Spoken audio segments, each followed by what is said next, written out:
Have you ever thought of how it would be to live a life where you're free, fearless, and unstoppable? Imagine waking up in the morning, looking forward to the day ahead, enjoying a joyful, passionate life that you deserve. If so, our brand new Unstoppable, Renew You, Love Your Life 90-Day Coaching Program is for you. This is a balanced, well-crafted program that will guide you through a 3-step process over a course of 90 days that meets weekly, led by DrStem over Zoom.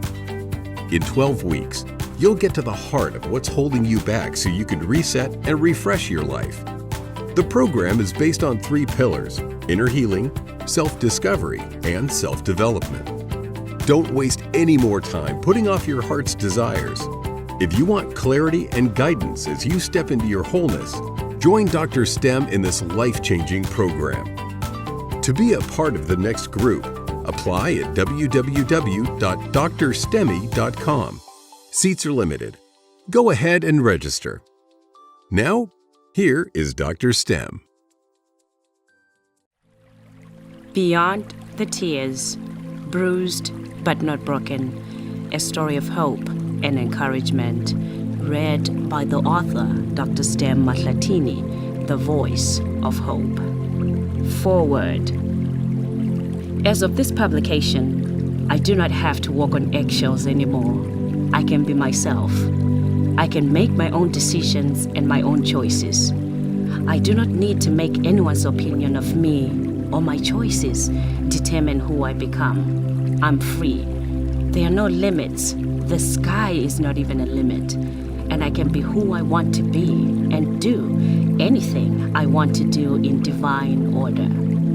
There are no limitations to my happiness, my joy, my blessings, my possibilities, or my life. 0 limits. This is my hope and prayer for you, the reader and the listener. I am delivered from the power of fear, lack, or anxiety. No weapon formed against me shall prosper. Doors of abundance, prosperity, eternal happiness, business, family, and success are now open to me. The Lord has not given me a spirit of fear, but of power and of love and of a sound mind. I now love myself unconditionally. I give myself love. I open myself to the possibilities of life. It is so sweet to trust in Jesus, just to take him at his word. Abraham Lincoln said, "All that I am and all that I ever hope to be, I owe it to my mother." I am proud to dedicate this book to my mother, Ida Sanganza Mahlatini, who has been my strength, my motivator, and my number 1 supporter. It is your tears I hope to honor, Mother. Thank you for continuing to pray for me. God is able. I am honored to be in your presence because I learn more and more of your strength every day. May hope, joy, and happiness be yours beyond your tears. May all those whom you minister to also find their true selves and happiness through your testimonies. I love you, Mommy. I would like to thank my parents, Benjamin and Ida Mahlatini. Their love and guidance have made me all that I am and enable all that I ever hope to be. Because of them, I learned to lead, to dream, to live big, and to believe that all dreams come true. I also wish to thank my siblings and their spouses, their children. Stabile and Peter Kahari, Stumile and Fungai Marange, Sbosisiwe and Philip Raffin, Stanley and his wife Brenda Mahlatini, Simon and Svetlana Mahlatini, our legacy Jaden Mahlatini, Sinekiwe and her soon-to-be husband Teddy Q. Valcott. To my nieces, my nephews, my other Mahlatini siblings, Nyagura Sanganza relatives, the current and former students of Salem High School in Massachusetts, all my fans and supporters, this book is both an acknowledgement and proof that you're bigger than than your circumstances, bigger than what people say about you. To my coach and mentor, Linda Eastman, I'll forever be grateful for the opportunity to be a part of Professional Women Network. I'm also indebted to my trusted friends, advisors, and editors, Dr. John Loblack, Susan Shepard, and my good friend, Frank Kashner. To Steve Muzite and the Visions FM family, thank you for the opportunity. A special heartfelt thank you to my beloved Ernie we call him, Lewis. Thank you for your support, for teaching me and showing me the true meaning of unconditional love. Keep the faith. I would also like to dedicate this book to all children of polygamy and to the wives of polygamy, those strong women who have struggled as single parents. I dedicate this book to those women and youth who are struggling to get back up and be someone.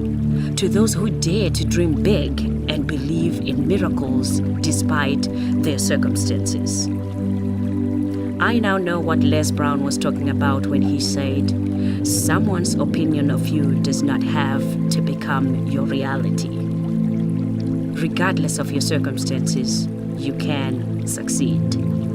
Regardless of where you were born, who your parents are, your demographic area, or your economical background, you can succeed. My hope is to instill this same message to you, the reader and the listener, and to all people that I will encounter in this lifetime. A little background about me. I hold a doctorate degree in organizational leadership. I'm licensed through Susan Jeffers as a Feel the Fear and Do It Anyway trainer, speaker, and coach. Licensed by John Maxwell as a trainer, speaker, and coach. Adding value to the people through motivation and inspiration is my passion. Some of the seminar and speech topics that I have conducted include Beyond the Tears, Bruised but Not Broken, a focus on hope and encouragement. It's time to shift from fear to faith. The power of prayer and belief. Possibilities, turning dreams into reality. Change your thinking, change your life. The roller coaster ride is over. Handling your emotions. Handling stress, sink, swim, or float, and more. Put your dreams to the test. Finding your true calling. Becoming a person of influence. Everyone communicates, but few connect. How to be a real success, as well as studying your own business. Profits are better than wages. To contact me for individual or group coaching, to book me as a speaker, please email me at drstemmclatini@gmail.com, or you can contact me through my website at www.globalcoachconsulting.com. Don't forget that I bring you gospel music as a way of motivation and inspiration each and every Sunday at www.visionsfm.com, and that is from 11 a.m. to 2 p.m. Eastern Standard Time, 4 p.m. to 7 p.m. GMT. Introduction. Imagine that you wake up to discover that your husband has brought another woman to live with your family in your own home. She sleeps in the next room. From where you are, you can see them going into the bedroom, hear them make love, laugh, and carry on while you cry yourself to sleep every night. Imagine the sleepless nights, the heavy heart, the pain, the heart-to-heart talks and prayers with God that begin to seem meaningless as you live out this unending nightmare for years. Worse, the woman gets pregnant several times in your home, and you're forced to care for her and her children. Your once beautiful marriage crumbles under your feet. It's over. He doesn't love you anymore. he doesn't respect you anymore, so he brings another woman into your home. You have 7 children to raise. You contemplate leaving, but what about the children? How would they feel? How would they live? Would they be taken care of? Would they understand why you had to leave? These were the questions my mother had to ask herself when she found herself faced with my father's decision to become a polygamist. This is what my mother, a woman of God, a beloved daughter, endured when my father, unbeknownst to her, decided to marry a second wife and bring the woman into my mother's home to stay. Polygamy is an acceptable practice in Zimbabwe, where I'm from. The focus of my memoir is not on polygamy, or whether it is an acceptable or unacceptable practice. My focus is on the effects that it has on the human emotion, the effects that it has on the children who are born or raised in a polygamous family, and the long-term effects it has on the wives. The pain is unbearable, and many have not had the opportunity to openly talk about the pain or about the long-term effects they have suffered as a result. It's time the pain is voiced. It's time my mother speaks from her heart and frees herself from the emotional turmoil she has unnecessarily endured for many years. It's time we, the children, speak out about our lives, complexities, and the pains we have suffered as well. At long last, it's time to explore what lies beyond the tears. The pains and struggles I write of here are similar to many of the struggles that others have faced in their own lives, particularly the hidden inner pain of childhood traumas that shape who we become as we grow into adults. These are unspoken, deeper pains that we all face as children. When we become adults, nobody else knows about what we endured until something tragic happens. Then everyone wonders what happened. It took me months and months of prayer for the courage to start this book. I feared what the world would say, and most importantly, how my father would react to this book. I feared his retaliation and feared he would not see the love and respect that we, his children, and our mother feel for him. Our wish is to heal so that we can then let it be. Recently, I learned that my mother was ready to openly talk about her pains, her experiences for the first time, without fear of being ridiculed or rejected. Many tears were shed over the years. Many hearts were broken, and many spirits were dampened and disheartened. The challenge is that my father is totally closed and unwilling to talk to his wife, my mother, let alone to his family, about the challenges and pains caused by his choice to live a polygamous lifestyle. My mother is also unwilling to speak to my father about her pains because she fears retaliation. On the other hand, being a psychotherapist, I have many times wanted to sit down with both my parents and talk. But requesting that we sit down and discuss anything to do with a parent's choice is seen as disrespectful in my culture. The man is a domineering figure in the family, so for most women and children, the pain caused by the polygamist relationships has gone unnoticed and unspoken.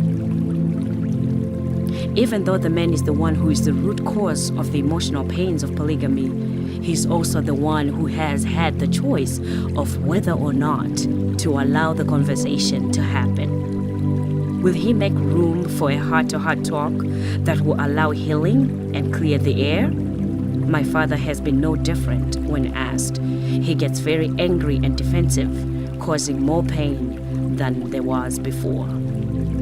I found that during the many times I have tried to talk to my father, he stated that he felt like I was confronting him, questioning him about his actions, and yet mine was only an attempt to make me understand and express my pains and the struggle I have faced. During these attempted moments of discussion, words were exchanged, and consequently, much was said that inflicted more pain, anger, and resentment upon all parties. This book is my way of opening a dialogue among the many children of polygamy and wives of polygamy, the children, men, and women with a painful past. I would like to help us all to bring closure to the pain we have suffered.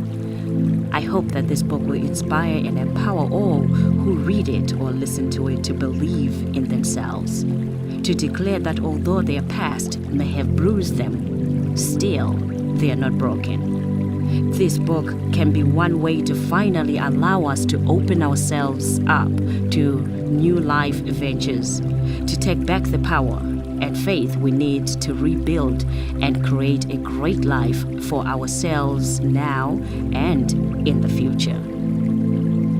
All the chapters are written with the helpful tools that will be a guide to how to move from pain to healing, from anger, resentment, and hatred to forgiveness.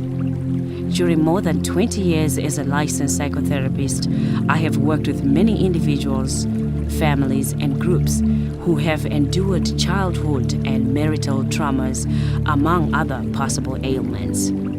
Somehow, I always manage to suppress my own inner struggles, even though they have stood in the way of me living my own best life. I hope that this will be a way for all those loving wives, husbands, mothers, and children to begin healing, because healing is necessary for us to be able to move on and to pursue the lives we were meant to live. Chapter 1: The Early Years Born to Lead.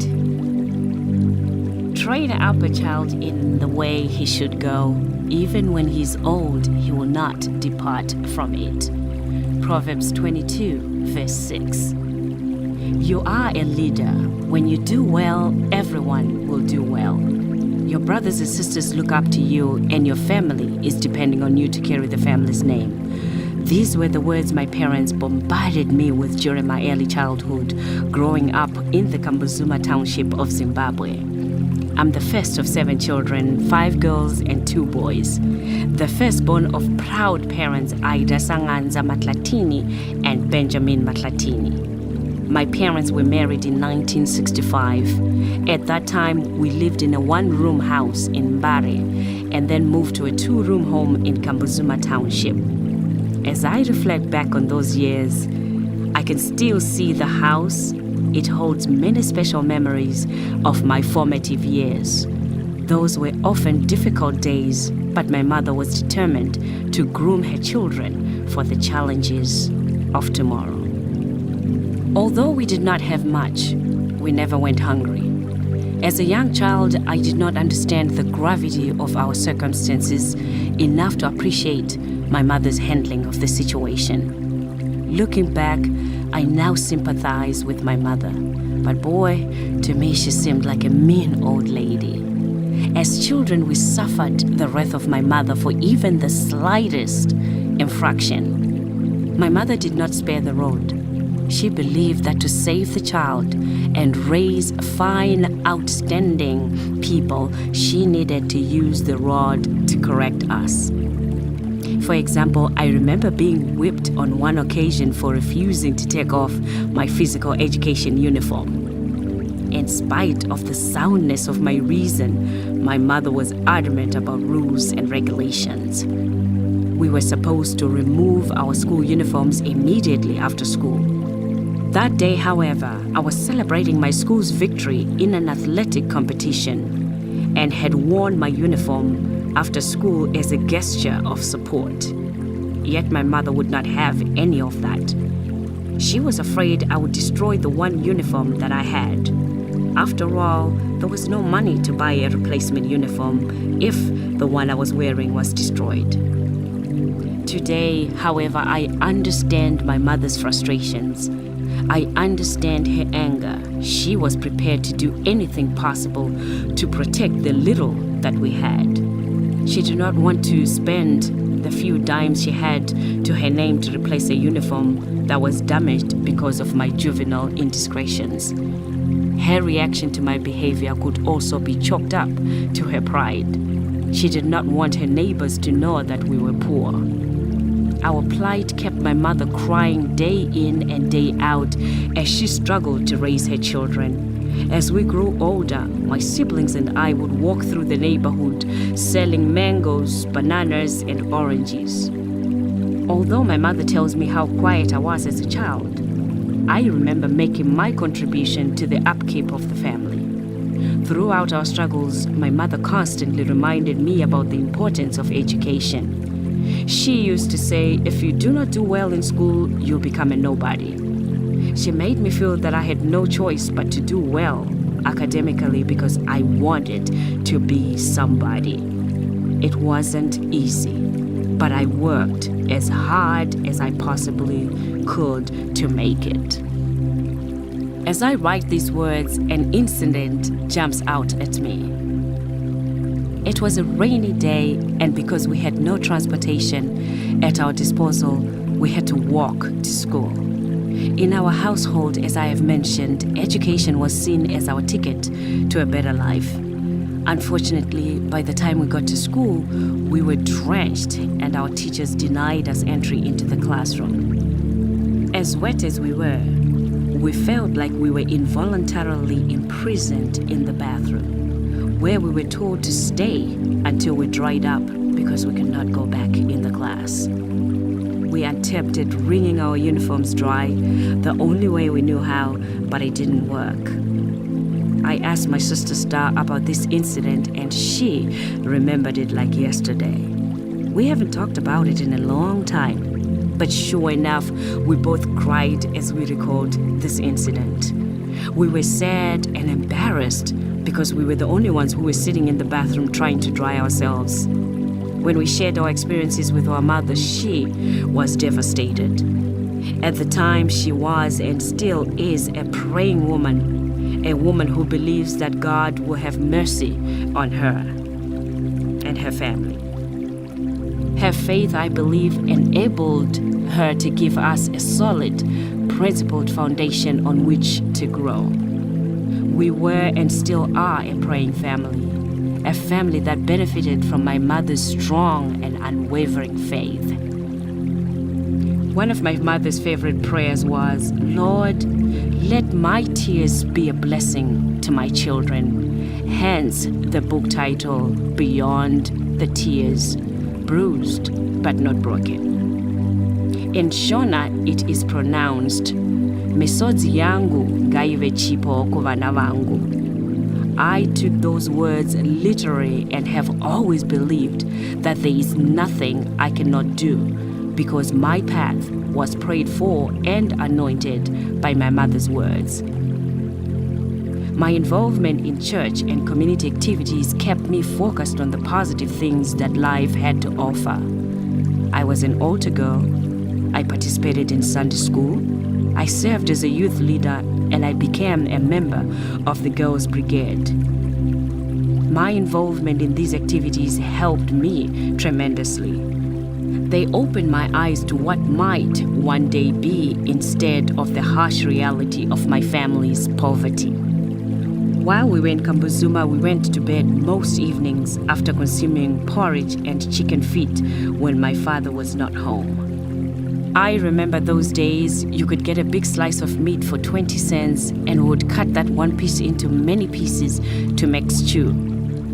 I remember mother sending me to the butcher because I was so friendly that whenever I went, I brought back a larger piece than my siblings. To expand our menu and improve upon our plight, mother started growing corn and sweet potatoes and offering them for sale. My sisters would think I have selective memory if I do not mention that our first attempt at entrepreneurship as children started with us selling mangoes on the streets in Kambuzuma. I remember us yelling mangoes together and feeling very sad, embarrassed, and defeated when we didn't sell much. My sister Star was very persistent, but I was shy and easily embarrassed and did not want anything to do with selling mangoes on the streets. I did not want anything to do with being in the fields either. So my mother always used to tell me that I had better get an education, as I would amount to nothing otherwise, since I did not want to sell food or be a worker in the cornfields. I laugh about it today, but it's true. I don't enjoy being in the cornfields. I, however, love selling. I guess because I've worked hard to overcome my shyness, I'm able to sell anything. I bet you I can sell you more mangoes than you anticipate buying if I sold you mangoes today. Yes, my intention is to make sure I now sell at a higher scale than when I sold produce on the streets of Kambuzuma. But I learned some of my marketing skills back then. Even though my shyness might have made me appear distanced from it all, I love a plaque in my home that reads, "Everything I have learned, I learned from my mother." Author unknown. Indeed, if my mother had not pushed us to sell, we all would not have the business skills we have today. They don't teach you real-life experience in business school. My sister has gone on to own her own very successful business, a beauty salon, creative hair design, and beauty supply in Massachusetts. Meanwhile, we all look forward to the days when Dad was home. Whenever he was there, we ate very well until he left home again, and everything went back to not having much. However, it would not be much longer before things took a turn for the better. That was when Dad decided to go to a real estate school to become a realtor. He was now home all the time, and it was during that time that Mother decided to learn how to knit sweaters. Although Mother came from a very prominent family, marrying my father meant that she was on her own. In other words, she could not now seek help from her own father, Freddy Kadoko Sanganza, a former prominent businessman in the Mutare and Barre townships. She, however, never forgot the entrepreneurial lessons she had learned from her father. She took those lessons and opened up a sweater knitting business of her own. Her business and Dad's real estate business did so well, we were able to change our place of residence. We moved to a community called Waterfalls, a community in which Matlatinis became well known. Father for his real estate, Mother for knitting sweaters, and us children went on to become top models with Silhouettes and Zolli's modeling schools before we left the country to come to the USA. Thinking back, I believe that there's a great merit in what Joyce Maynard said. It's not only children who grow, parents do too. As much as we watch to see what our children do with their lives, they are watching us to see what we do with ours. I can't tell my children to reach for the sun. All I can do is reach for it. My parents struggled, as most parents do when starting a new family. What made the difference was their belief in hard work and their faith. They believed they could create a better life for themselves and for their family. I find myself saying if they could work that hard and get us out of Kambuzuma, I sure can get them to a higher ground now that the tables have turned. The money is gone and the businesses have all been closed down. My father always said that education was power and that education opens doors. I witnessed the change in him after he became a realtor, which was a result of education. His wish for his children was for us to go to school and wait to start a family, stating we could start a family at any time. Well, I took him seriously, and being my parents' pleaser, I believed family could wait, or so I believed. Blissfully unaware of the biological clock information I learned about many years later. My father never wanted his children to rush into marriage, to escape poverty, the way so many of our friends had done. Many people will remember me and my sisters as top models with Zolli's and Silhouettes. Our parents enrolled us in a modeling school to keep us from going astray. Both Mom and Dad said that being models would also help to groom us for the business world. They were right. modeling school, fashion shows, commercials, and beauty pageants all made a difference. My siblings and I managed to divert ourselves from starting families at an early age. Instead, we put our focus on pursuing education first. In Zimbabwe, there's a term naka, which refers to the property or monies that one leaves for their family when they pass on. My parents used to constantly tell us that they had nothing to leave us when they died. They hammered into us the importance of education, stating that it would provide the means for us to succeed. Education, they felt, was their contribution to what we would accomplish in our lives so that we could one day leave Naka for our own children and their grandchildren. Beyond the tears, bruised but not broken, traces my humble journey. It exposes you to the road I have traveled and shows you how I have made it my mission to live a life that was fertilized by my mother's tears. It is a book that teaches you the power of prayer, resiliency, dedication, hard work, and faith. Let my tears be a blessing to my children was my mother's prayer, which I attribute as one of the main reasons we are all doing well today. What follows is my story through my father's eyes, who I have no doubt loves all his children and probably had no indication or any clue how much pain his decisions would cause. I truly believe he had no idea that his actions would scar us, his children, for such a long time.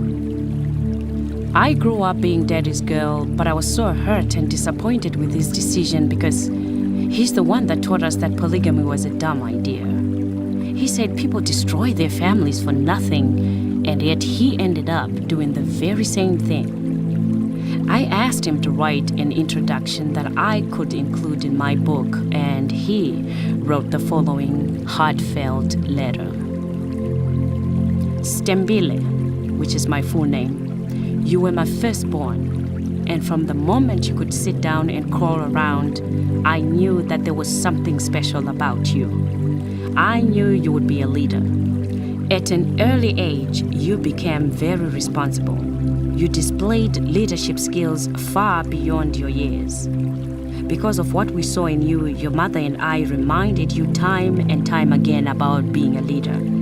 I was not home much to see how difficult it was for you and your mother, so I'll tell you what I remember of you from whenever I was home. I will also share with you the growth I have seen in you over the years. I am convinced, however, that others might ask, how could an infant show leadership? If I were to be asked that question, I would say that leadership in children is displayed through their independence. As a child, you displayed a high level of independence. Unlike your siblings, you cried a lot, yet you would stop crying as soon as I held you in my hands. I'm not sure if you did it to attract attention, my attention, but you did it as often as you could get away with it.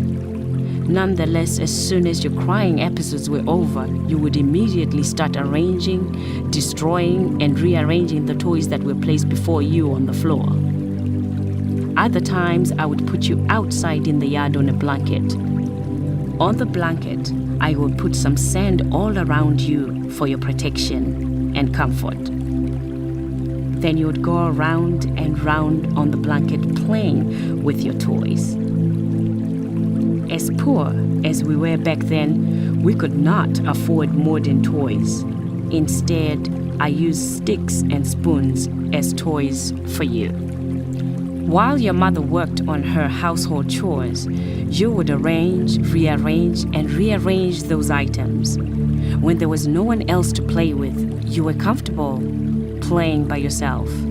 Sometimes you would play by yourself for hours. As I look back over the years, I remember your mother yelling at the top of her voice, "Where's my daughter?" Those were the times when you went out of her sight for a brief moment. But there you were, playing quietly, everything would be normal again. Away from home, you used to protect other children at school. You protected them from bullies. You were able to stop the bullies, not because of your physical power, but because of the leadership skills you possessed as a child. Those same skills are serving you well today as an adult. I will be the first to tell you that there was more to you than your independence. You were a prankster. You used to tease your mother and me regularly. In addition to your aptitude for pranks, you were a very inquisitive child. You questioned everything. No matter where we were and what time of day it was, you were always awake, asking questions after question. You ignored the fact that everyone else was asleep. It was then that I realized that you had a gift for speaking. You loved everyone and you were not afraid to engage anyone in conversation. You were growing into a very confident young woman. For example, when you turned 18, I introduced you to real estate and you grasped the art of selling immediately. Because you connected easily with people, selling came easy for you. To me, you've always been a go-getter. Therefore, I wasn't surprised to learn that you were pursuing a doctoral degree. In fact, I was thrilled. I always knew you would do it. More than that, I am so proud of who you have become, and I have no doubt that you will use your background, training, and experiences to educate, motivate, and inspire others to live their life to the fullest. I love you, Dad. Lessons learned. I learned at this phase that our environment shapes who we become, but we change at any moment when our pasts no longer benefit us. Coming to America was a rude awakening because I've had to deal with a melting pot of cultures, personalities, and backgrounds. Having the flexibility to adjust to do whatever is necessary legally to get where you want to go is key. I know of many people that are stuck to their childhood, so they swear they will not take any necessary actions to better their lives because they do not believe in it. I learned that parents are human too. They too make mistakes or rescind on their word, as my father did when he married 2 more wives after my mother. I learned to separate my mother's jealousies and pain over this rejection so that I could move on and start my own family. A dose of motivation. I want to share with you one of my favorite Christian cards that I bought from a local bookstore over 20 years ago when I came to this country. This card has gotten me through tough times, times of self-doubt and fear. I hope it'll be a source of motivation to you as well. God's promises.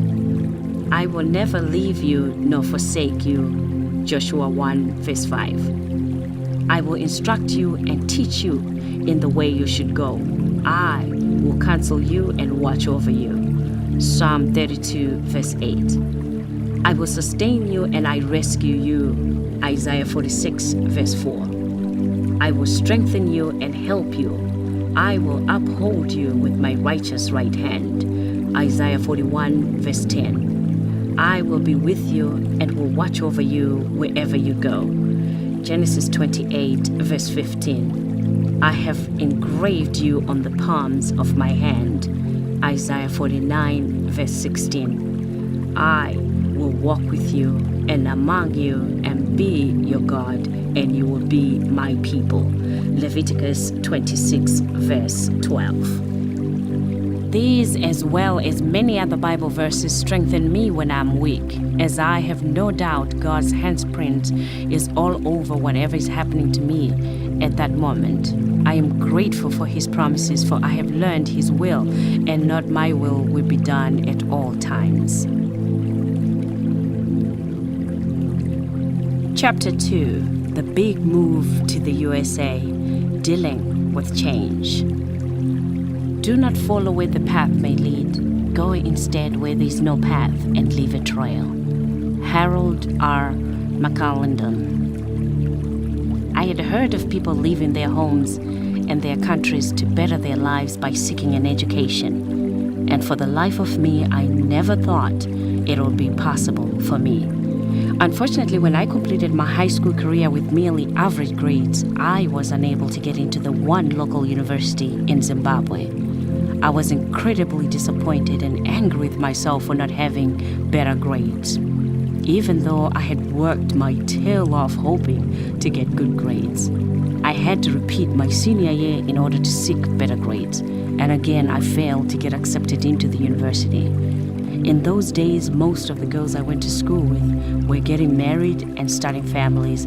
Only a lucky few had gone to seek higher education. I had a boyfriend at the time who wanted very badly to get married to me, but I was not about to stop my life and become a housewife.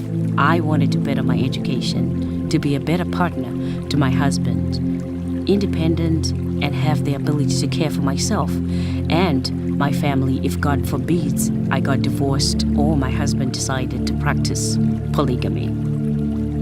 Unfortunately, I promised him I would come back and marry him after I finished school, and have stayed for over 20 years now. Yes, he later married and we are best friends today. He's actually my big brother, as he is older than me. I had always heard that where there's a will, there's a way. I had to seek a way to make sure I could pursue my education. My uncle, who is a United Methodist minister, Reverend Sanda Sanganza, had been in the United States a great deal while working on church missions and for education purposes. I immediately went to him and asked for his help in applying to colleges in the United States. I wanted to come to the United States to further my education, to expand my horizons, and yes, to fulfill my inner desire of becoming more than just a mere housewife. My parents had done well and worked very hard to obtain what they had acquired by that time. I left for the USA. I wanted to be more than a young woman with average grades. I yearned to become the leader that they had deemed me from such an early age. My mother always said without fail, "What you see here is mine and my husband's hard work. This is ours. You have to work for your own." She was not kidding, and we are so glad we also took her seriously. As Confucius rightly suggests, wherever you go, go with all your heart. I now know, looking back, how important it was that we pursue our dreams with all our hearts. Focusing our entire being on making the necessary changes for our own personal joy is imperative. If we are completely focused on our goal, it becomes far easier to achieve. At some point in my life, I recognized that my life in Zimbabwe had pockets of both sad and joyful moments. My childhood was an edifying experience and offered endless challenges. I now had to create endless opportunities for growth for myself. The power was within me, but I had to make the necessary changes and convince my parents that to have a good life, I had to make it happen myself. At one point, I believed, like most people, that my parents had to make sure I would get the best life possible. Then when I was rejected from the university, I thought, oh well, I guess I better consider marriage and call it quits. There were many external, immediate, reactionary thoughts, but that inner voice was so strong. I could hear it saying that I could make it. I deserved more. So I listened. Once I gave up believing that others held my joy, I breathed a sigh of relief and accepted that to better my life, I had to make the right choices and act on them. Many people I have grown to know still rely on others to make their lives better, to give them the go-ahead to make choices in their lives. I can only imagine the struggle to get free that most go through, especially those who have experienced a difficult childhood and the parents are now gone. It is for this reason I write this book, to start the healing process so that you too can live your best life. At age 21, I got to choose. I chose to leave my home country of Zimbabwe and pursue an education instead of getting married and settling for being a housewife. My uncle helped me get into National College in Rapid City, South Dakota, here in the USA. I have to say that was so important for me to get my parents' approval and support in order to make this big change and leave home. Even though I was only 21, my parents decided to have my father, who had never left the country, accompany me to the USA so that he could see for himself where I was going and what life was like in this foreign place he had never seen. We arrived at National College 2 weeks early and were told that school was opening in 2 weeks. So there were only a few staff members on campus preparing for students to arrive. My father refused to leave me if there was no other students on campus. So off we flew back to Zimbabwe so that I could come back with everyone else. I'm also told that the paperwork also needed additional information from Zimbabwe. I look at my father accompanying me not as a crazy gesture, but as unconditional love from my dad, who has always been a very protective and loving father. He probably has no idea that his and my mother's unconditional love and belief in my abilities played a big role in how I would adjust to and cope with the changes I faced when I arrived back in the USA. One of the very first challenges I faced happened at the New York LaGuardia airport. I had come back with a whole baked chicken, rice, and vegetables because when I came with my father, the local food had no taste. Because we did not have many US dollars, we survived on peanuts and ginger ale because we both love peanuts and they were cheap and tasty, so we settled for them as a meal. So when I came back by myself and brought back my whole chicken, I was not anticipating the reception I received at the airport. To my utmost devastation, I was not allowed to come into the USA with my chicken and rice. The immigration officers put me in a small holding room and questioned me as to why I had come into and left the country so quickly. They also wanted to know why I was back and why I was bringing in cooked food. This was too overwhelming and very intimidating for me. I missed my dad already. I was given a chance to eat as much as I could in the holding room and had to trash the rest. I ate all I could and threw out the rest. This was my food for a week or two. I was devastated. Even today, I get so upset because the roasted chicken smelled and looked so good.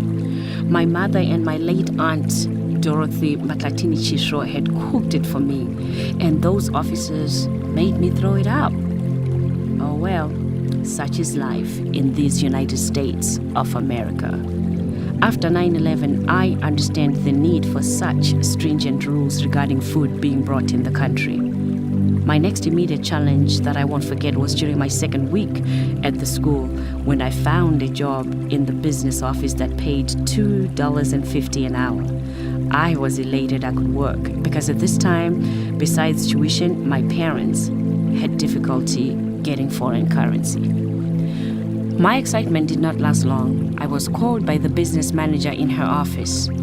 She told me what a good worker I was. However, people in the office were concerned about the odor that I had. I smelled really bad, she said. If I were Caucasian like her, I would have turned red. I was shocked. I was hurt. But most of all, I was embarrassed. She asked what kind of shampoo I used and the name of the soap. And when I told her that the brands I was using, which were from Zimbabwe, she quickly said I had to change and buy something from the USA because they would smell better. The problem, I had no money. So with tears in my eyes, I told her I had no money and would have none until I got paid. She offered to buy me the soap, perfume, and shampoo I needed. As much as I was grateful, my self-esteem was now very, very low. Not only was I struggling to acclimate myself to this new environment, now I had to worry about bad odor. I couldn't pass it for discrimination because I figured it was gracious of her to tell me. Very brave, too. Why am I telling such an embarrassing moment to the world, you might ask? I tell this story because of the adolescent girls I love and work with, as well as the women who have a self-esteem story to tell and who need to let go. Self-esteem is your opinion of yourself, which for most of us is defined by what others have said about us from childhood. High self-esteem is when you have a good opinion of yourself, and low self-esteem is when you have a bad opinion of yourself. When an event like the one above happens, your self-esteem plummets even further, and most struggle to mend the wounds. Since self-esteem is all about how much we feel valued, loved, accepted, and thought well of by others, and how much we value, love, and accept ourselves, when I was told I smelled, I felt worthless. This was a poignant point in my life. I could have taken it in many different ways, thinking this was a racial confrontation, thinking this was the end of my dreams, everyone will always think I smell, or making it into an opportunity to build up my self-esteem and care for myself as suggested by this nice lady. It was very brave of her to have the courage that she had. I have no doubt in my heart she meant well. This is one of those situations that is difficult no matter how one looks at it. I had an opportunity to host someone from Africa in my home about 10 or so years later. And yes, they too had an odor that was very strong. And this time, because I now was accustomed to the USA smell, whatever that is, I smelled the difference. I did not say anything. I just made sure they had soap, lotion, perfumes ready in the bathroom to help them rid of this odor, as I was worried about how people would react when they left home. Until today, I never told them my story or that I detected a strong smell, which made me realize why in my early years I had been helped by the lady at National College. I have had to build up a healthy self-esteem throughout the years, and I'm now able to feel good about myself, appreciate my own worth, and take pride in my abilities, skills, and accomplishments. How did I do it? I finished and graduated high school, my ticket to a better world. I then attended and graduated from 4 universities, attended a lot of conferences, seminars, and grooming classes, pursued my skills and abilities through higher education. And most of all, I did it by working with young adolescents and women. This situation actually fueled my ambition to become somebody and to have the independence to smell good and to look good when I needed to. I now always make sure that I own only designer perfumes and soaps to never smell bad again. Don't get me wrong. For a moment, I thought this situation was definitely an example of discrimination. I was the only black person in the office. To help me adjust to the USA, my parents sent my sister Stabile Matlatini Kahari, to live with me after I had been at the school for only 1 quarter, because I missed home so much and cried to them all the time that I couldn't make it. Her arrival meant that I had family here, that I had a partner. Together we could support and encourage each other, which really helped. The joy was short-lived, as after the first year, Dad was not able to afford the required foreign currency. We had to make another drastic choice to move from Rapid City, South Dakota to Boston, Massachusetts, where a friend of mine had told us that there were jobs in the nursing homes that paid $8 an hour. This was heaven sent. We could now have the opportunity to work and pay for our school, so I thought. I ended up working for a year before I could afford to get back to school. My sister and I stayed with a friend who was gracious enough to take us in when we moved to Boston, and because our home was very small for 2 more people, we had to take turns sleeping. Even though there were many challenges associated with this living arrangement, I am choosing to focus on gratitude and to tell you that my sister and I made a decision to work for a year, get our own place, buy a car together. It turned out to be the best decision we ever made, because it was no easy task living with other people. When it comes to getting what you want, challenges, problems can be stepping stones you need to take you to higher ground. This reminds me of the story of the horse who fell into a dry well. The owner was so devastated as the hole was so deep and difficult for the horse to climb out. The owner and some of his neighbors decided there was no hope and started burying the horse alive. They threw in sand to cover the hole. However, as they were throwing the sand down the hole, the horse simply went over the sand, shook it off his back, and kept climbing up until he was rescued. The sand became the horse's stones. Many view problems, challenges, as a means to an end. I have seen these challenges as stepping stones to who I have become. I believe each trouble is a permanent design that helps me get stronger. I struggle with the high school youth I counsel who demand respect from teachers and adults instead of biting their tongues and striving to get an education that will earn them eternal respect. I tell them all the time that most of the things they get away with, I would not have attempted with my parents because I was put in my place. The same applies to employees who choose to butt heads with their superiors instead of earning their respect or gaining the experience that will elevate them to higher paying positions. This should not be taken in the wrong way. I do know that there are some teachers and employers that can benefit from an attitude check from time to time. However, this should not be the child's role to tell off these teachers. I believe that it is even more puzzling to me that there are no consequences in schools or homes for some of the behaviors I have witnessed. How did I adjust and finally make it through school? I worked 2 jobs. I worked 7 a.m. to 3 p.m. in the nursing home as a nursing assistant, which was nurses' aide at that time. Went to school from 6 p.m. to 9 p.m., then went to work at a residential program from 11 p.m. to 6 a.m. so that I would have time to get back to the next nursing home. Sleep was a luxury. It was often difficult to stay focused due to the lack of sleep. The thought of the freedom and the opportunity of living independently gave me the confidence to successfully carry this schedule until I graduated with my bachelor's degree. I paid for my classes, but because I could not afford a full course load, I went part-time for about 7 years and obtained my first 2 degrees, an associate degree in business administration and a bachelor's degree in liberal arts that way.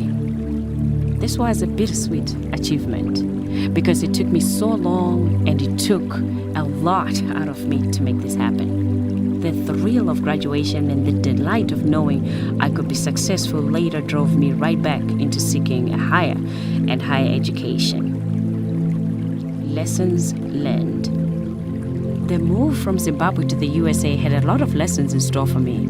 I learned that wherever I faced and whatever circumstances weigh us down, we can always choose the way we respond to them. I have this quote I made for my youth that states, "It's not what happens to you or who said what to you that matters.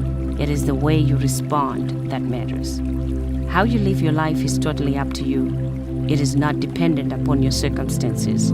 It is totally dependent on your choices." In seeking a better life, our outer circumstances might change while our inner conversation might stay the same, especially if we are holding on to the ancient, angry, or painful memories. Our interior life is ours to shape, and like psychic baggage, it follows us wherever we go. Sometimes in the winds of change, we find our true direction. So what challenges have you faced? We all face challenges. The key is not having certain challenges to face, but in how we handle the challenges we do face. I have been a guest speaker at many conferences, and each time I'm reminded of how difficult it is to adjust to life in this country, and of how many people continue to struggle to obtain basic needs when they arrive in the USA. One other lesson for me was to be open to the idea of change, to show a willingness to start afresh despite my background or my origins. I had to take whatever work was available. I lived in the church basement for a while. I accepted hand-me-downs and food from the generous people from the church who helped us whatever it took. I never lost sight of where I was going, and that helps. I never lost hope, and I kept dreaming and seeking opportunities here in America, this land of opportunity. I believe God had bigger plans for me. I held on to Jeremiah 29 verse 1. For I know the plans I have for you, declares the Lord. Plans to prosper you and not to harm you. Plans to give you hope and a future. No job was too small. No offer of help was too demeaning. It all helped me to get to where I wanted to go. To get an education. To find work that would pay me substantial money or to allow me to run my own business.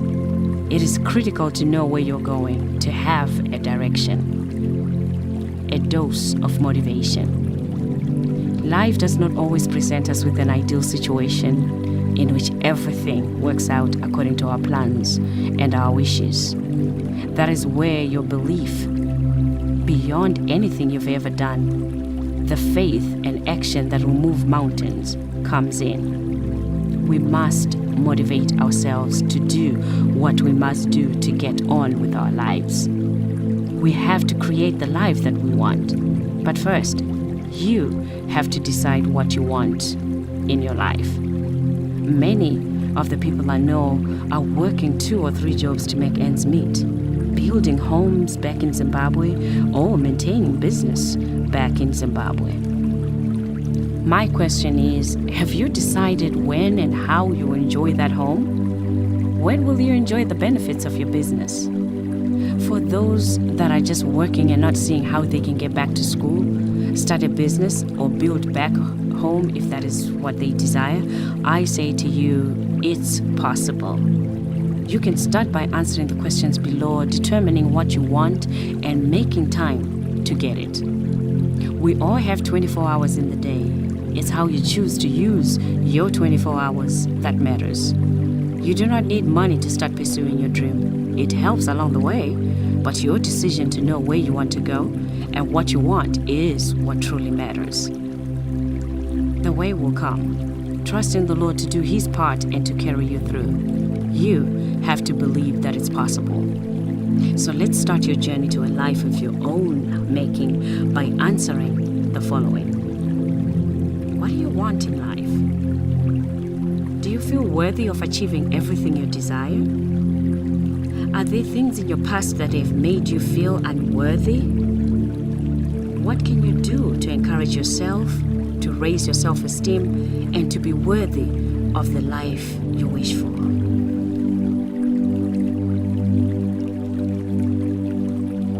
Chapter 3. Education is power. Lessons learned. As long as we are persistent in our pursuit of our deepest destiny, we will continue to grow. We cannot choose the day or time when we will fully bloom. It happens in its own time. Dennis Waitley.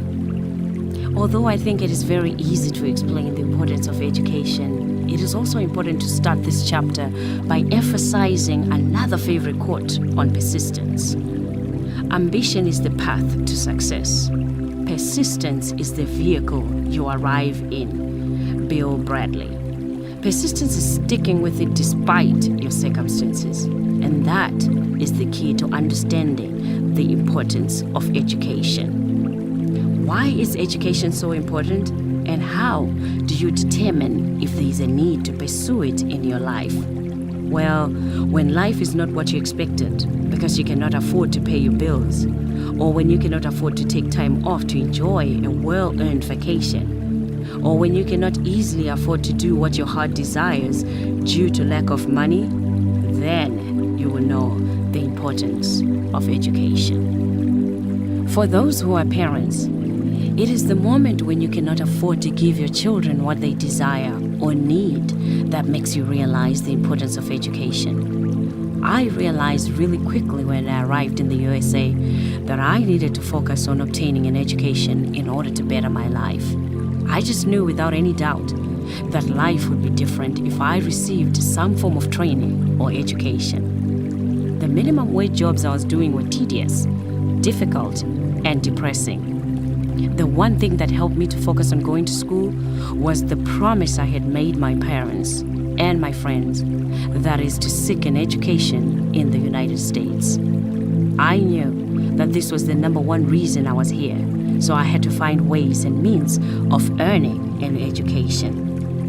When I asked around, many of the people I spoke to gave me similar answers which mirror my thoughts on why education is the key to a good life. Education rubs out all the wrong beliefs or misconceptions in our minds. It helps to create a clear picture of everything around us, and we no longer remain in confusion about the things we learn, said one gentleman I spoke to. Some people said education brings up questions and also helps us to devise ways to find satisfactory answers to them. It is about knowing that everything has a science to it, learning to reason about everything until every question meets its answer. Education can guide us to enlightenment. It is education that makes it possible for every individual to build the confidence to take decisions, to face life, and to accept successes and failures. This one is my favorite answer. It teaches us to have a sense of pride that one will sustain us in difficult times. Deciding to get an education is one thing. Getting it is another. I realized there were many people who wished and wanted to go to school, but who had never found ways and means of doing it. I was determined to be different and to do what I came here for. This was in the 80s, and things were different in America. Foreigners would take classes and make payment plans, so I'm not sure how much is given nowadays to foreign students in the USA. Let this not deter you, because where there is a will, there is either a way or excuses for why you can't do something. Nonetheless, nothing was served to me on a silver platter. I had to make my own way. I had to take 2 quarters worth of classes at a very small college, National College in Rapid City, South Dakota. My parents were only able to pay for those 2 quarters because I had begged them to also send my sister, Stabile, nicknamed Star, to America. They ended up using monies reserved for my schooling to send my sister to live here with me. Studies show that no human beings are able to survive properly without education. Education teaches one how to think strategically and creatively, as well as how to work properly and make well-informed decisions, and make it possible to be a versatile person that can be comfortable in any situation. I work with high school students, providing them with counseling, life, and career coaching services. The struggle I find is that it is easy for them to blow schoolwork off and perform badly behaviorally and emotionally, even when they have all the supports in place to help them. For them and for all adults wishing to go to school, before you pursue your education, ask yourself the following questions. What does education mean to you? What would you do differently with an education? To me, education is power. It is life. Education is not only obtained at colleges, it is also found at any place where we can grow spiritually, emotionally, and physically. To me, it is not just classroom work or homework. It is the ability to experience the world through other people's eyes, the opportunity to learn new ways of pursuing your life's dreams, the ability to make mistakes and find ways to go on. And it is learning how to take risks and experience life in ways you never thought you would without education's revelation. It is the ability to do whatever it is that is necessary to get the life that you want. My education has given me a competitive edge in the mental health, speaking, and coaching fields. Attending college classes gave me a sense of pride and renewed my confidence and my spirit. I know there will be people reading this and saying receiving a college degree is not the world to me because it will not save me if I'm not on my deathbed. It will not buy me love, and it doesn't guarantee me that I won't face challenges in life. There are some who say or think that they don't really think education is the only way to be successful and to have a productive and fulfilling life. They know a lot of people that have bachelor's degrees, master's degrees, who are not successful or happy with their life. I say to you, you're correct. However, education will give you the satisfaction of knowing that you're able to achieve whatever you put your mind to. You can have the peace of mind of knowing that you don't have to settle for a minimum wage job. You will have a peace of mind of knowing you can fend for yourself and your children with no stress without depending on someone to care for you. I do believe, though, that this piece of paper, as someone called it, will open new opportunities for you if you plan it that way and if you seek new opportunities. It will give you more flexibility if you want to work part-time or perhaps if you wish to work from home and still make good money. I know the one thing that drove me to do whatever was necessary to get educated is the fact that the finer things in life, I'm not willing to settle for an average life or just getting by. I love a good life, which is not a minimum wage job lifestyle. So for me to get where I wanted, I needed to pursue the education that would open the doors of opportunity I needed to get to my dream lifestyles. I know that we often limit our own blessings by the way we talk or think about our current situation. Lessons learned. We may be highly educated, but if we are without meaningful combination of thoughts and feelings, a good way to use that education is to get more money. That way, you can live a stress-free life, pay for what you need, and build the life you've always wanted. Then again, you might not want to pursue higher education if you have an original idea to help you start creating and to make money to sustain you and your family. So yes, education is not all. I also believe that not everyone is cut out for higher education. That is a full 4, 6, or 10-year degree. For some, technical college is sufficient. My sister Star Kahari has a 4-year degree and 1 year of beauty school training. She has long known she wanted to own and operate her own salon, so to her that 1-year certificate would have been sufficient. But I tell you that when it comes to owning her own business, the 4 years she spent in college have not been in vain. She has been so good at running her own salon, Creative Hair Designs in Lynn, Massachusetts, for the last 12 years, partly because of the business degree she has. It makes a difference. Persistence and determination are key. A dose of motivation. Every goal that has ever been reached began with just one step and the belief that the goal could be attained. Dreams really do come true, but the results usually come because of hard work, determination, and persistence.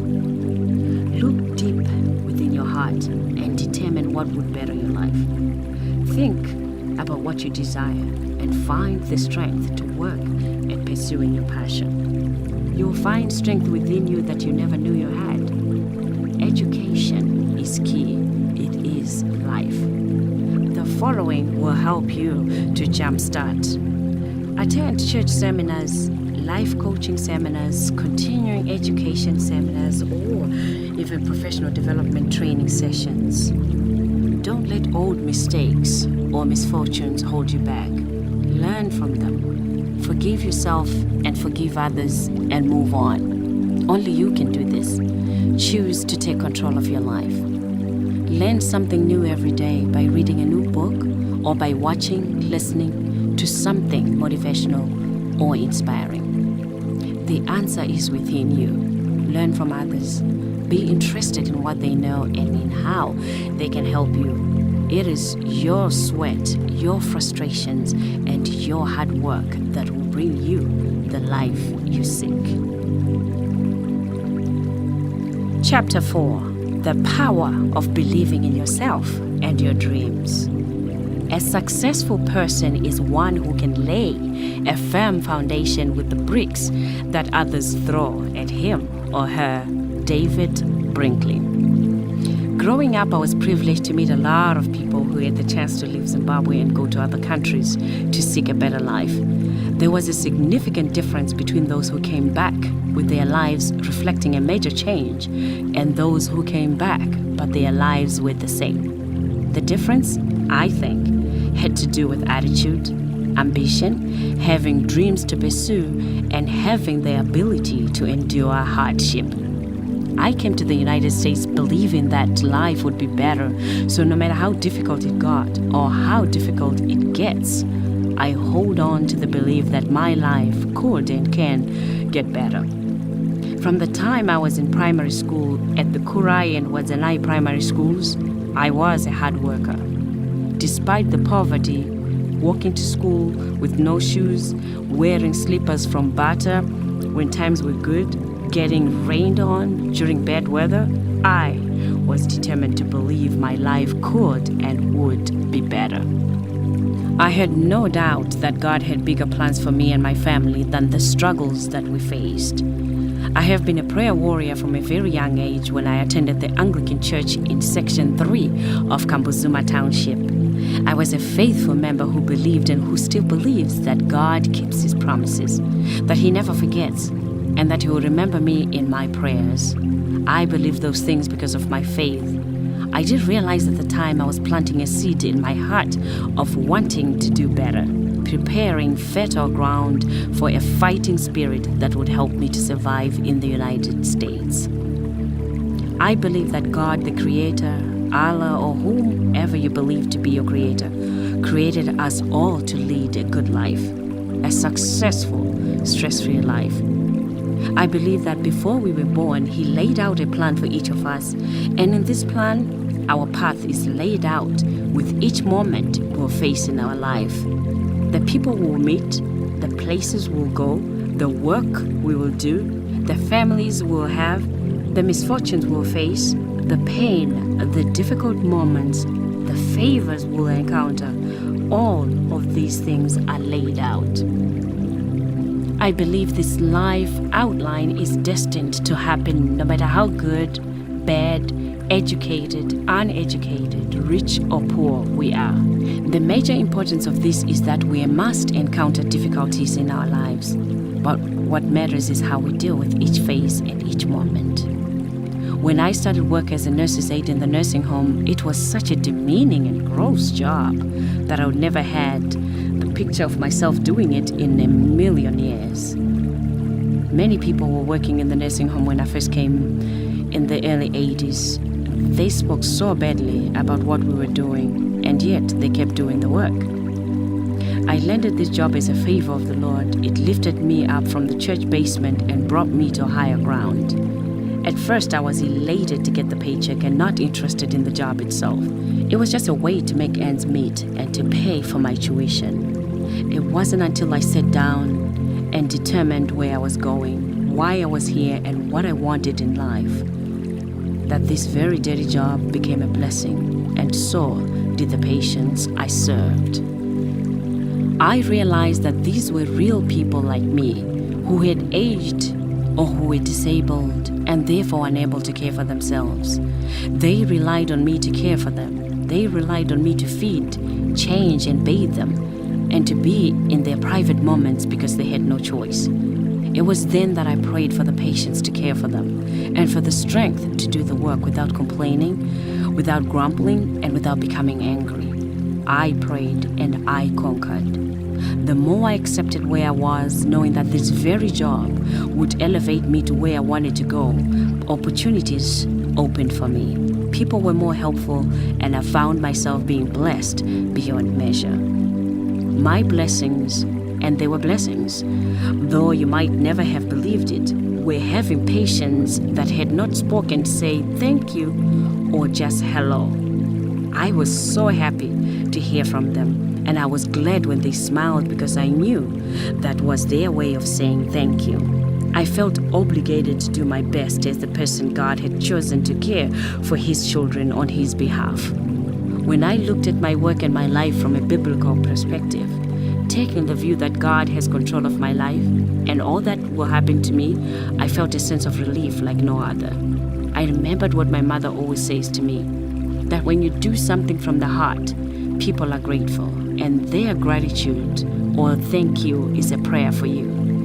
I have always believed that, and even today when someone is grateful for my work, I rejoice because I know those blessings will come back to me one day. I say all this to remind you that sometimes we have no idea what it is we're supposed to do with our lives, so we should be open and do good at all times. Then the true you will be revealed. that gratitude you receive is a prayer for your future, for your life. As I write this book, Mother tells me a story of how when she got married, I had a grandmother named Vachose, who has since passed on. My grandmother was blind and she lived in the village in Chiundura. Mother tells me that rumor had it that Vachose never liked to bathe, so no one wanted to be around her or to eat from the same plate as her. You see, back in those days, everyone ate from the same plate. Food was served in 2 dishes, one for our staple food sadza, a dish of cooked cornmeal mixed with water, and a second dish for meat vegetable stew in another. But because she did not bathe, no one wanted to eat with her. Mother said when she got into the village, she noticed it was true. Vachose did not bathe and refused to have others help her bathe. So Mother befriended her and talked to her often about life, just so Vachose could get used to her voice and her touch. Mother said that eventually she was allowed to bathe Vachose and the whole village was shocked and grateful. Mother herself said Vachose thanked her so much that by the time she died, Mother was literally sitting down and eating with her because no one else would. I laughed when Mom said she would sit down and grab her saja and stew before Vachose started eating. She said then she would put her hand in the place so that Vachose would believe she was actually digging in with her. The moral of the story is that at times we have to be there for someone by any means necessary. Vachose was just grateful that Mom took interest in her and she allowed Mom to bathe her as a result. Today we often laugh with my mother saying that Vachose is pouring blessings upon us from heaven. Vachose used to sing a song. She said, "Ndichanotaura kudenga kuti pasi pane dance," which means that when she gets to heaven, she's going to report that all they do on earth is dance and have fun. You have to hear me sing that song. It is hilarious. And I was able to hear her sing it before she died. I remember the song very well. One good thing is that it is never too late to start doing good, to start living from the heart, to start dreaming, to start serving others, and doing what you do from the heart, as well as loving from the heart.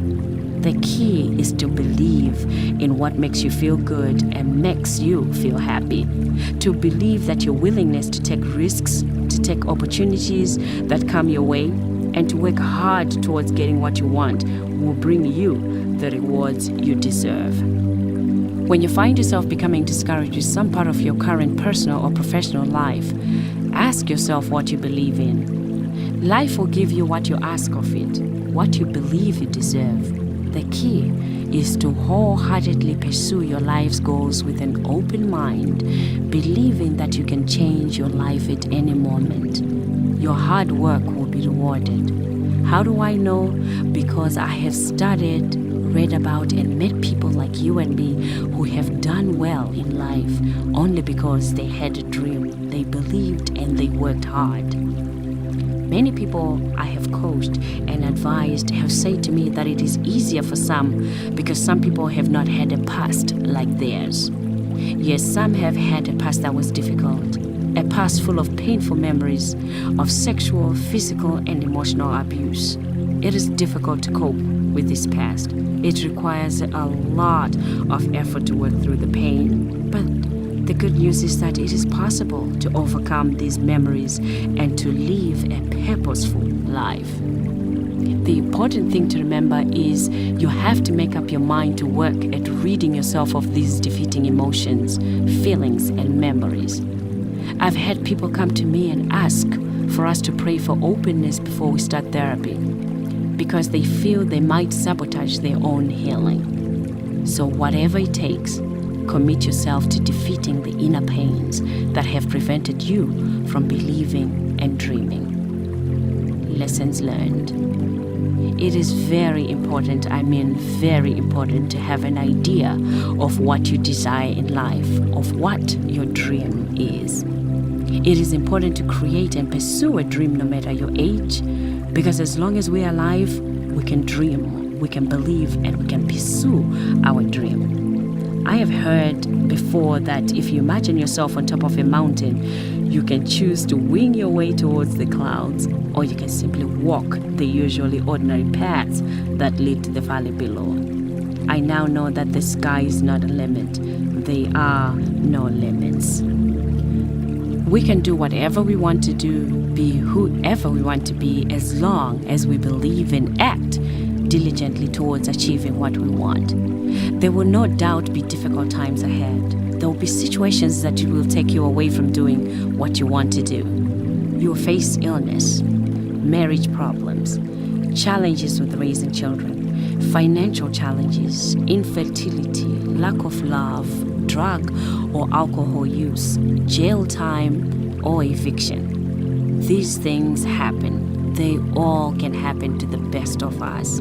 They may at times seem to be so great to handle, and doubt and fear will strengthen your belief that it is too much to face.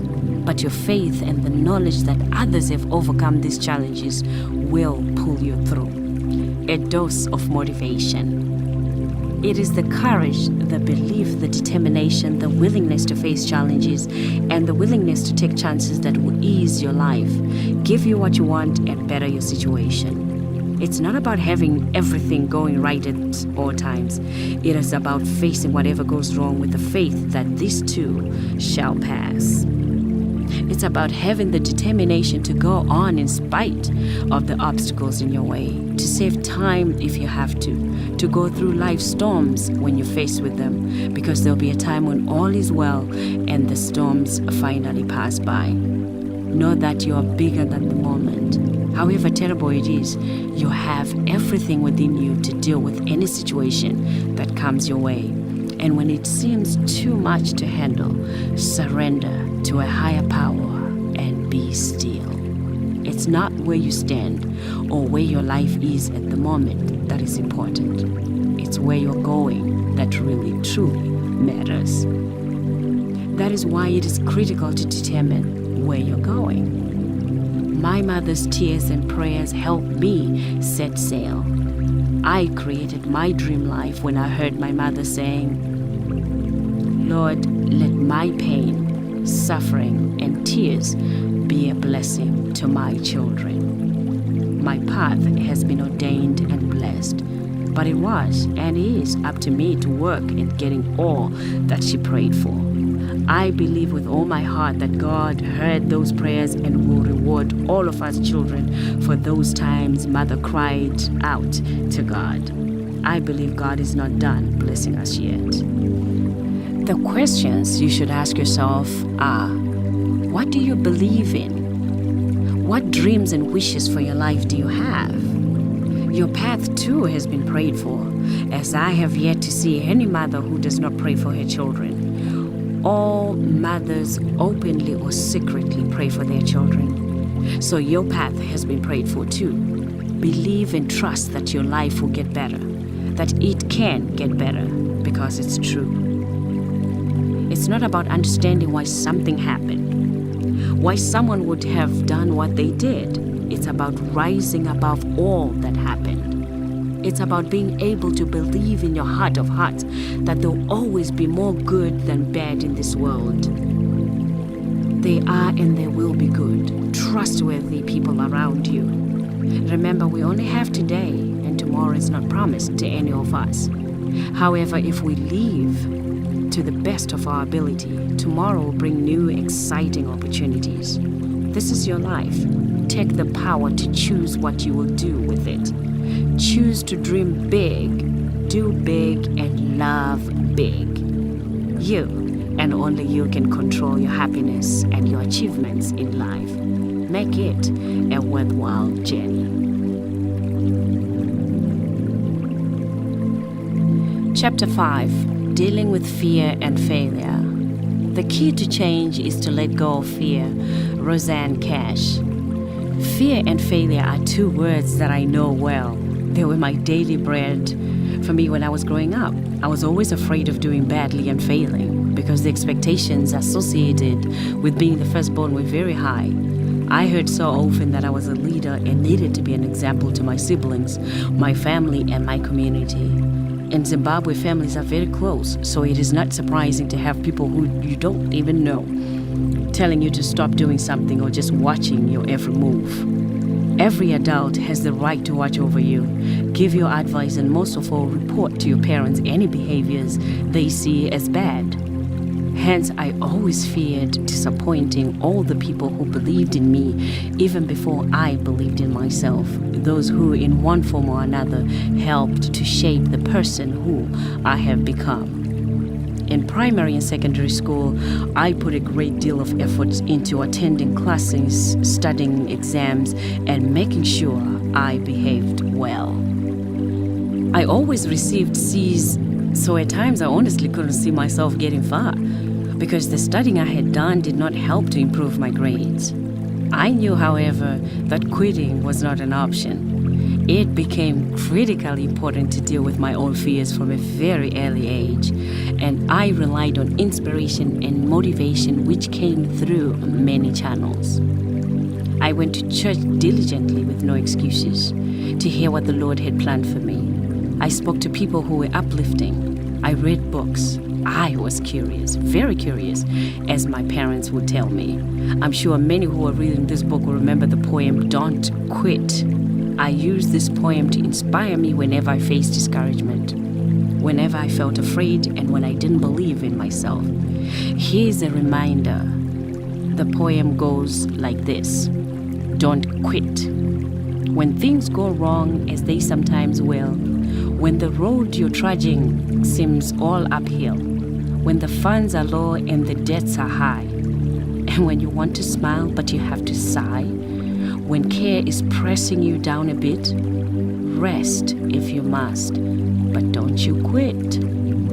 Life is queer with its twists and turns, as every one of us sometimes learns, and many a failure turns about when you might have won had you stuck it out. Don't give up. Though the pace seems slow, you may succeed with another blow. Success is failure turned inside out, the silver tint of the clouds of doubt, and you never can tell how close you are. It may be near when it seems so far.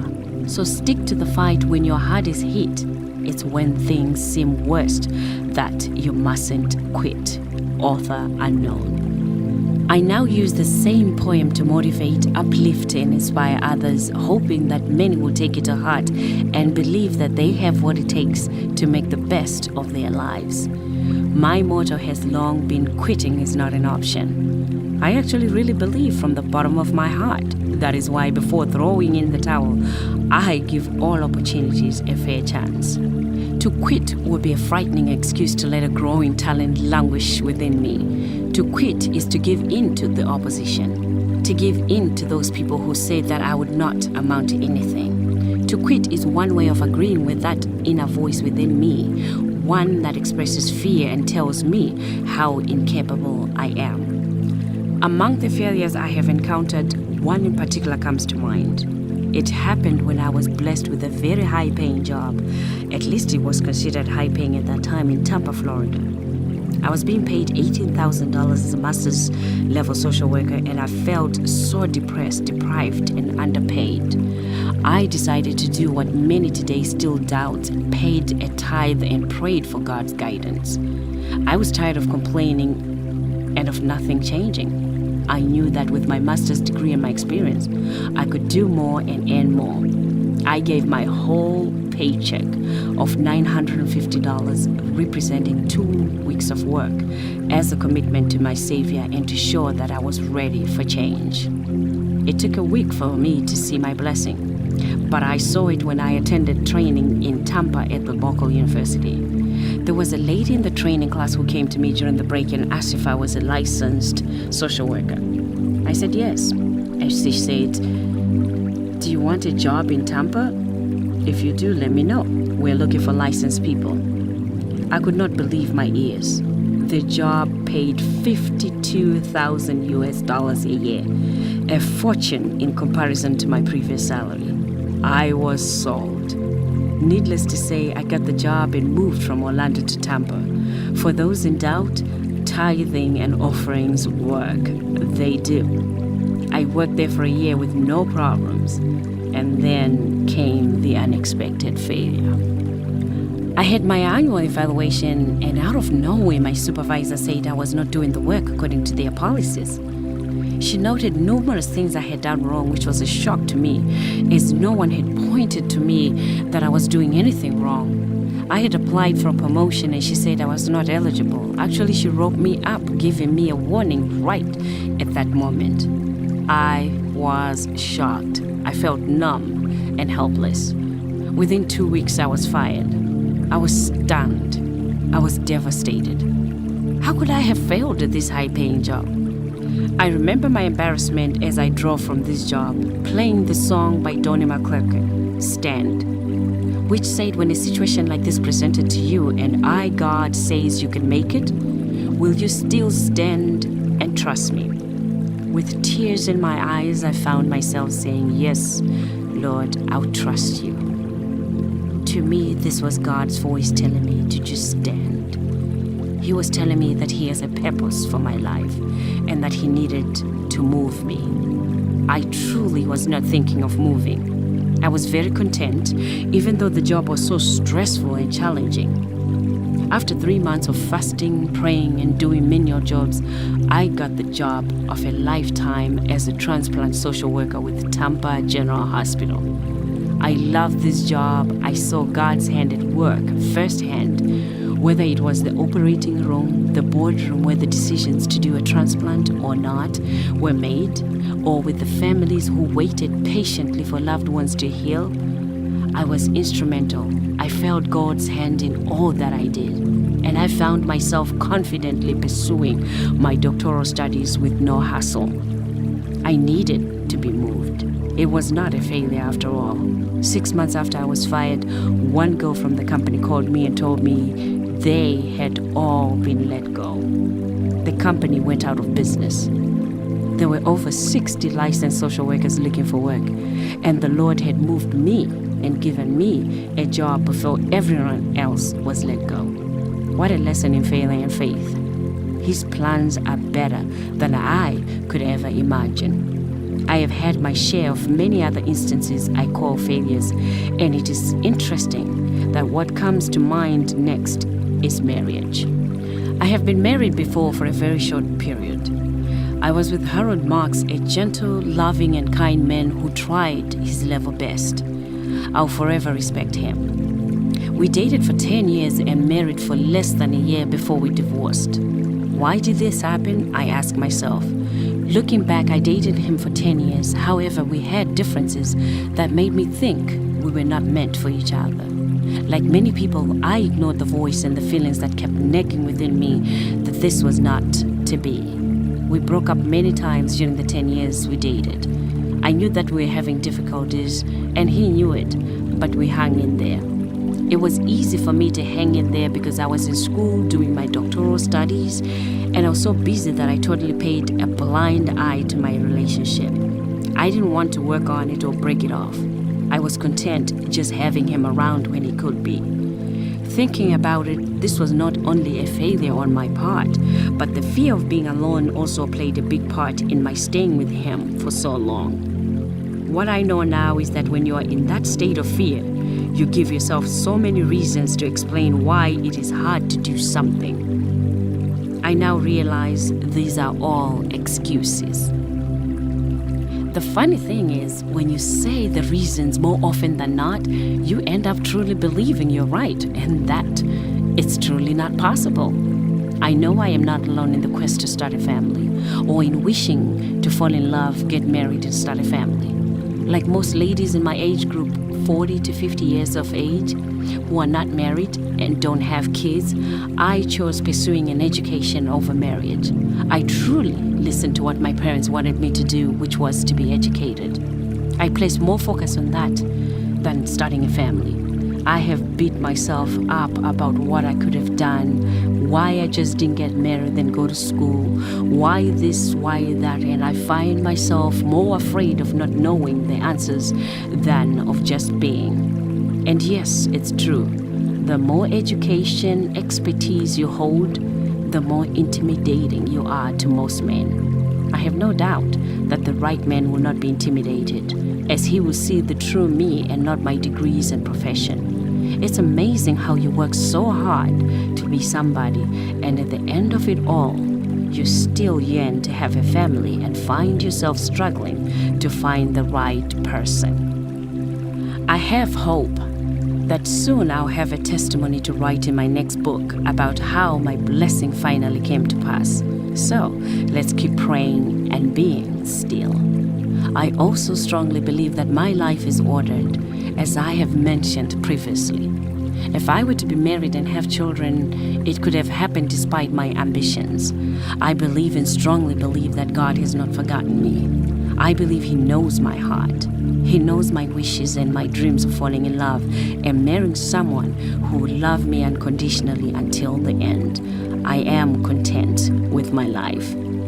At 47, I'm content with God's plans. I'm hesitant to say that if having kids is not in God's plan, then I'm okay with the plan, because I still believe that miracles can happen. I'll have kids and be married.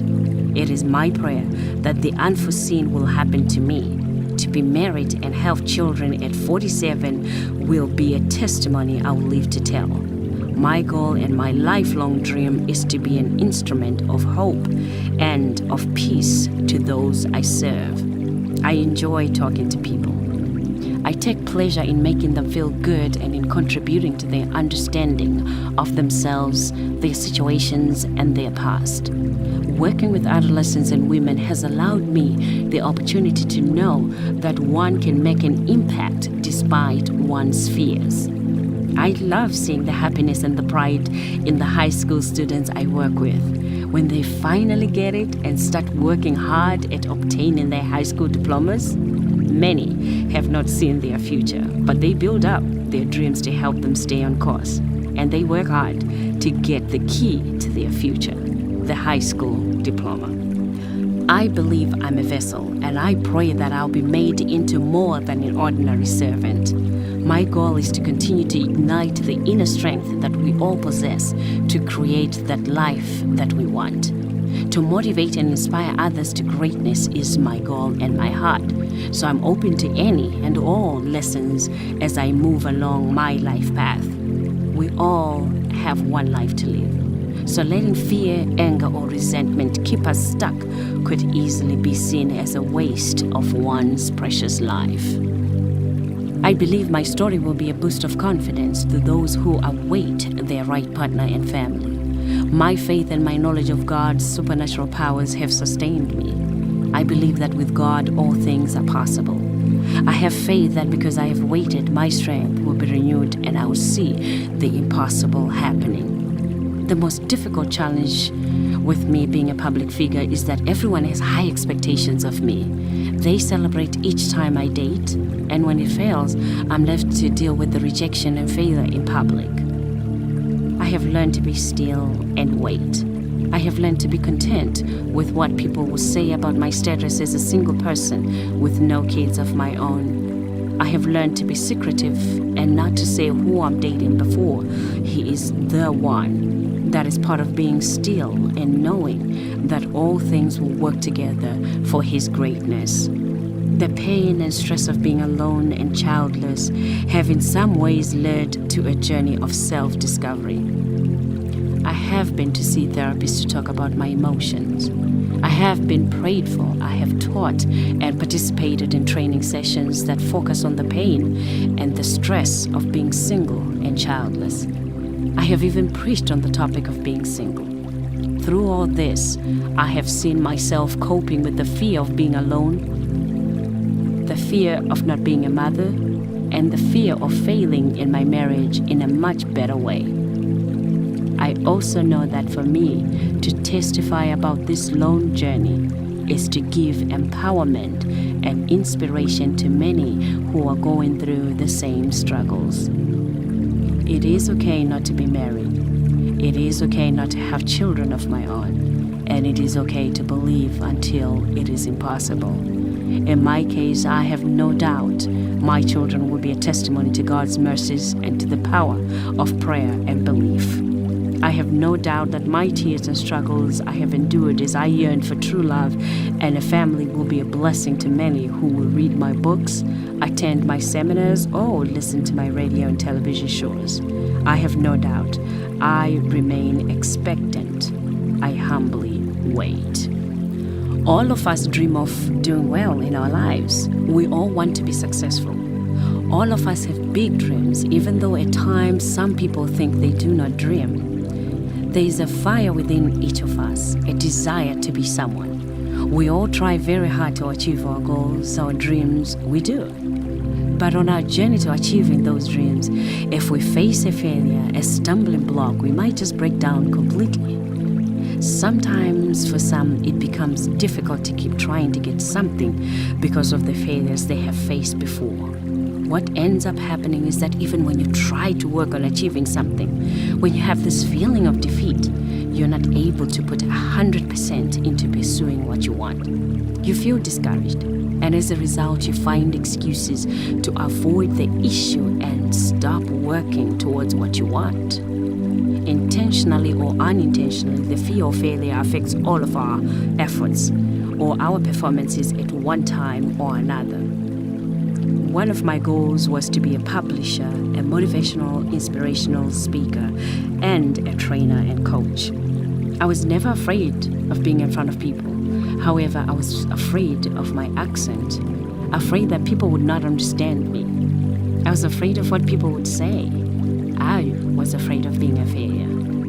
This fear brought with it stage fright, which I had never before had. When I met my friend, Dr. John Loblack from Tampa, Florida, it was as if he knew my heart. We clicked because his ambition is also focused on speaking, coaching, and training. He, however, was way ahead of me in preparation, so he started sharing books, tapes, seminars he had attended, and organizations he had joined to master his speaking and coaching. I became a student of speaking by listening to the late Jim Rohn, Dennis Whitley, Les Brown, Zig Ziglar, Louis Hay, Dr. Wayne Dyer, and many others. I joined the Rotary Club, Toastmasters, and the National Speakers Association. To get rid of my stage fright, I started volunteering to speak at churches, company meetings, retreats, Toastmasters, and Rotary clubs as a volunteer.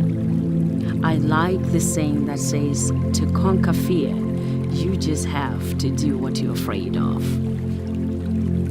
Fear is indeed tissue paper thin. I cannot emphasize enough the benefits of having a life career coach that can help you along the way. It is truly a priceless investment. Coming from Zimbabwe, I was at first very skeptical about self-investment or personal development because I felt that it was money I could use to pay bills or to send home. I realized after several encounters with mentors, colleagues, and people who have made it in their lives that personal development and self-investment are key. I learned to care for myself and to gain experience related to how I will help others overcome the things I have had to overcome, with fear being the number one issue that got in my way. Lessons learned. The first lesson is to stop looking at failure in a negative way or as a negative thing. Most people tend to associate failure with weakness, stupidity, or dumbness. I totally disagree with that. I believe and I know that if you're doing something and you think you're just perfect in it, that means something seriously is going wrong. When one thinks he or she is perfect, then that means they have closed all doors that might lead to growth or improvement. I have learned the hard way that whenever there is a failure, there are a million chances for improvement. Failures and fears have made me more determined to empower people to pursue their dreams despite of their fears. I travel around the world as a Susan Jeffers certified Feel the Fear and Do It Anyway coach, speaker, and trainer in order to speak to many about fear. It is apparent that we should look at failure as simply another step towards success and also as a step towards opportunities to change and grow. Strive to make yourself positive enough to see the good side of failure at all times. The second lesson is refraining from labeling yourself as a failure. It won't help. and may actually discourage you from trying again. But if you don't try again, you won't succeed. So think of it as having found a way that doesn't work. Now you just need to try something else. The third lesson is not to try to frustrate yourself by working at the problem in the same way again and again, like a machine that only has one function. Try a different approach. You might be amazed at the results you get when you attack the problem in a new way or by looking at it from a new angle. The fourth lesson, be patient. Rome was not built in a day. Many small steps forward will get you to your end goal, even if each step seems insignificant.